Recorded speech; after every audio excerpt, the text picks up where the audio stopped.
أعوذ بالله من الشيطان الرجيم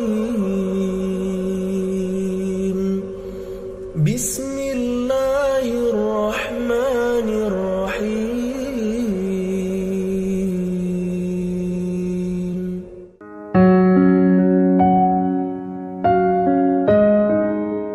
Paling gampang hijrah itu Umar, sedangkan Nabi sendiri yang lebih soleh daripada Umar susah hijrahnya. Harus sembunyi-sembunyi, harus diam-diam, harus ngambil arah yang berlawanan dari kota Madinah. Kota Madinah ke sebelah sini, Nabi malah perginya ke sebelah sini. Bukan mendekat, malah menjauh dari Madinah. Terus masuk ke dalam sebuah lubang, bukan goa, lubang. Lubang kecil namanya di atas Jabal Sur, sehingga disebut dengan Gua Sur. Sembunyi berdua sama Abu Bakar di situ nyumput. Ketahuan juga tuh takdir Allah. Kenapa Allah nggak buat orang-orang menjauh biar Abu Bakar dengan Rasulullah itu enak di dalam tempat itu, nggak ada yang ganggu. Sengaja Allah bikin skenarionya kayak gitu. Untuk apa? Untuk tunjukkan bahwa Allah Maha Kuasa. Buat orang yang beriman itu nggak ngaruh. Mau kayak gimana juga sulitnya nggak ngaruh. Yang penting Allah ridho. Itu aja yang penting. Yang penting Allah bersama kita. Cuma itu yang penting. Sehingga akhirnya ketika orang-orang berada tepat di mulut gua, itu jarak Nabi sama musuhnya itu cuma hitungan jengkal loh.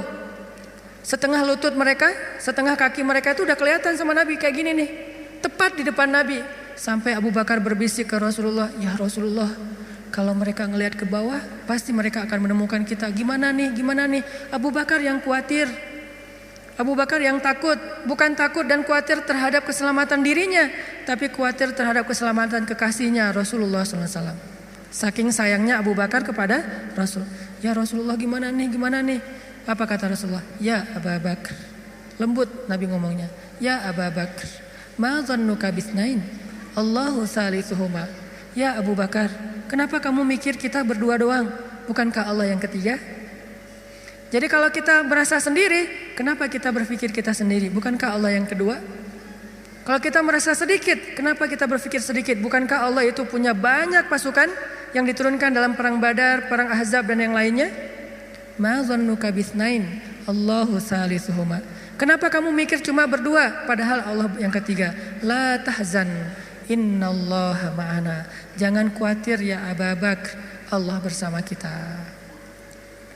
Setelah Rasulullah ngomong kayak gitu, apa yang terjadi? Apakah musuh kemudian menemukan mereka? Tidak. Gimana cara Allah memalingkan mereka?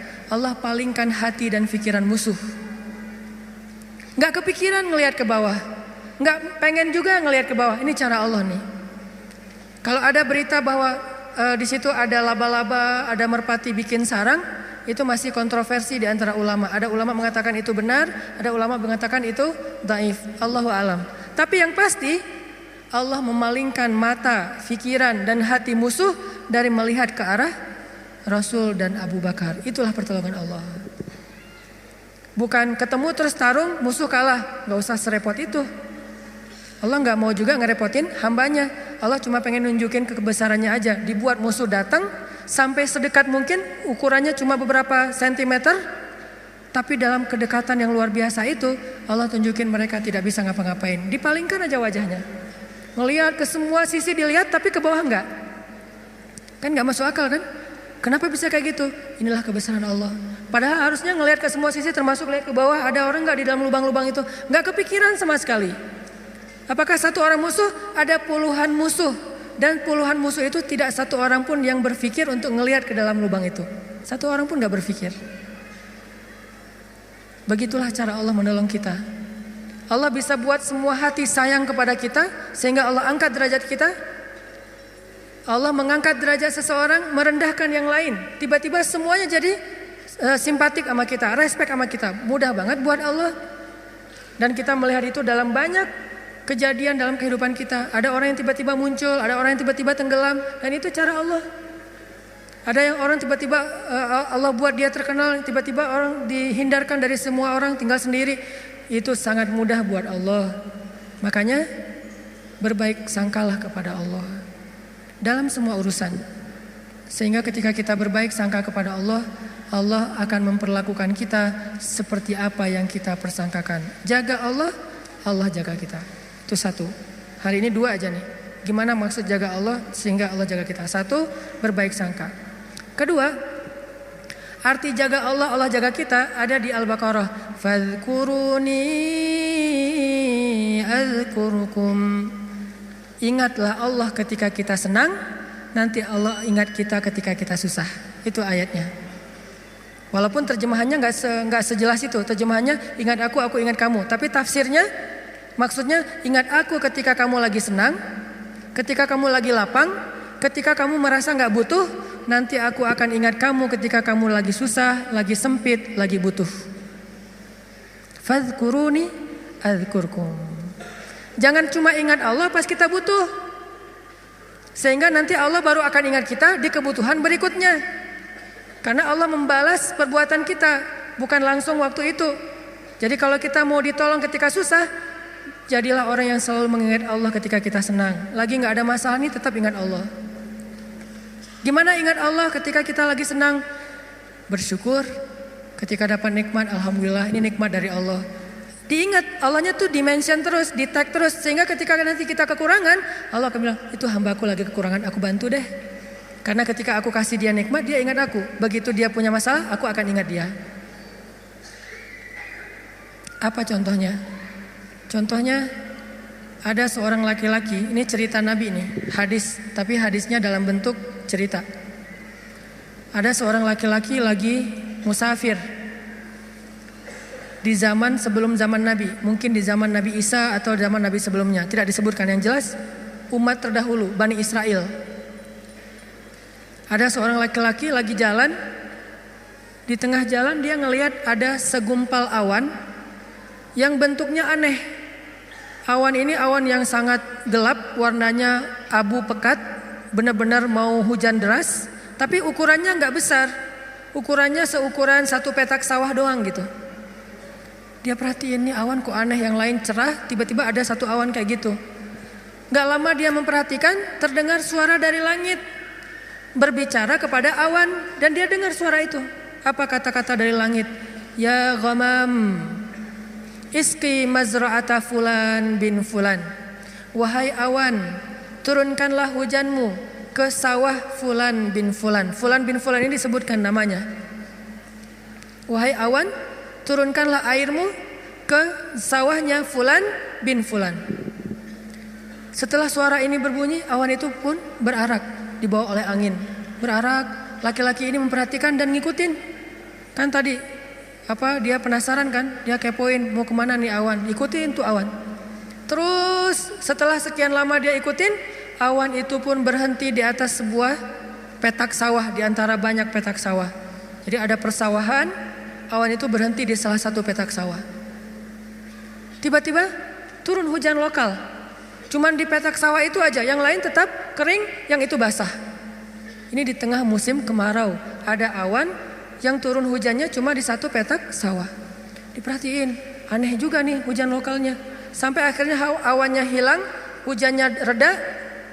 Setelah itu muncul seorang laki-laki dari petani yang datang ke sawah itu berteriak, Allahu Akbar, Allahu Akbar, Alhamdulillah, Alhamdulillah. Kemudian laki-laki musafir ini pun mendekat. Dia tanya, Pak, ini sawah punya siapa? Kata laki-laki itu, punya saya, Alhamdulillah Allah kasih air. Terus laki-laki ini bertanya, Bapak namanya siapa? Dia sebutkan namanya seperti nama yang didengar tadi di langit.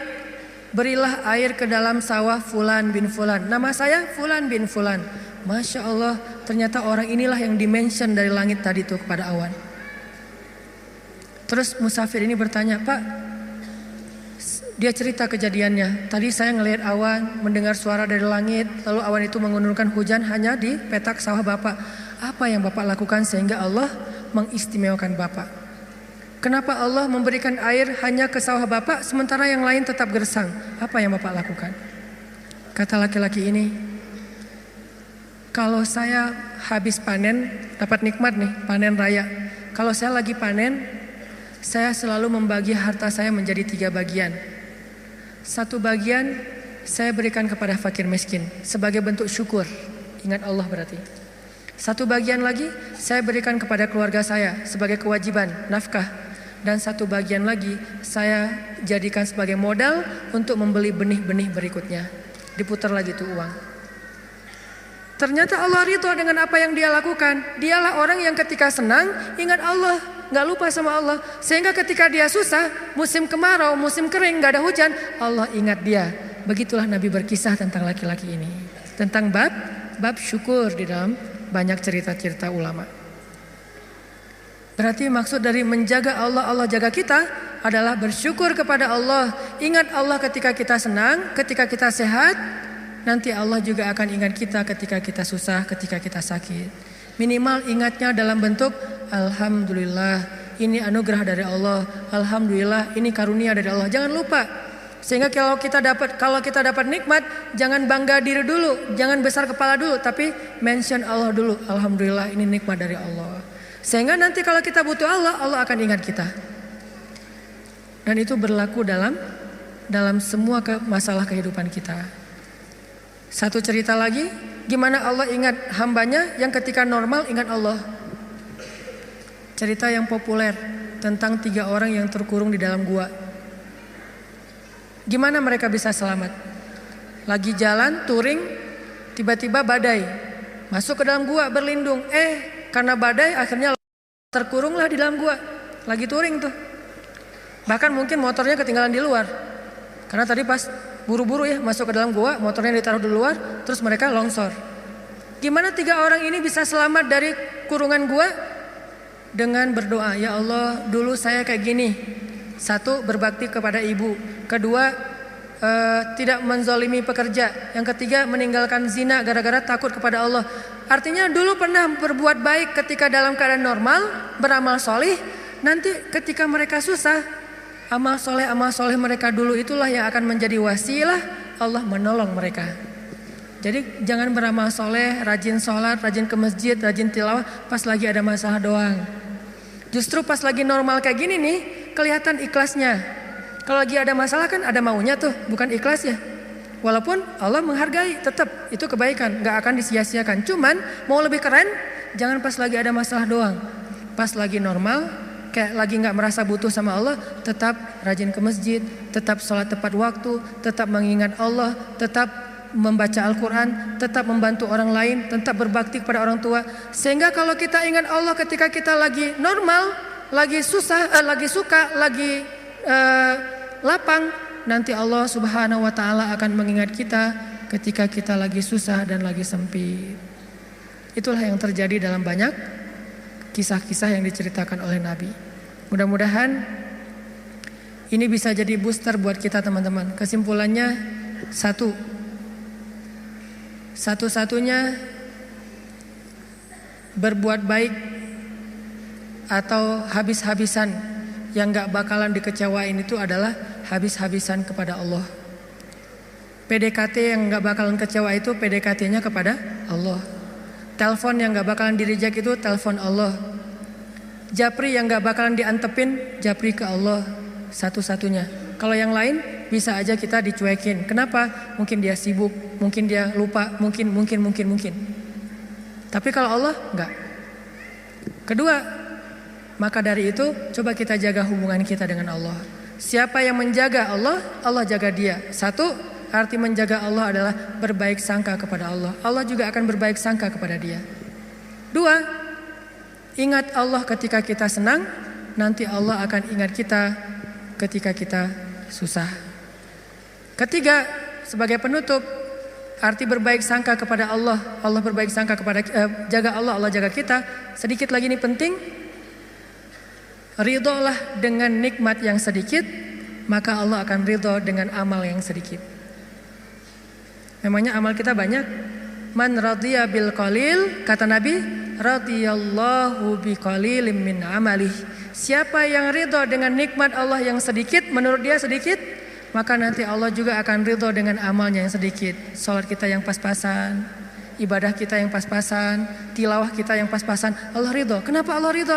Padahal cuma pas-pasan, karena kita juga ridho dengan nikmat Allah di dalam kehidupan kita yang kadang menurut kita sedikit, padahal sesungguhnya banyak. Mudah-mudahan ini jadi penyemangat buat kita untuk terus mendekat kepada Allah Subhanahu wa Ta'ala. jangan kecewain Allah, maka Allah gak bakalan ngecewain kita. Kenyataannya sering kita ngecewain Allah, Allah juga belum ngecewain kita. Tapi Allah punya batasan. Kalau kita terus-terusan kayak gitu, nanti akan datang janji Allah membalas suatu keburukan sesuai dengan perbuatan yang buruk itu. Nauzubillahi min dzalik. Barakallahu li wa lakum.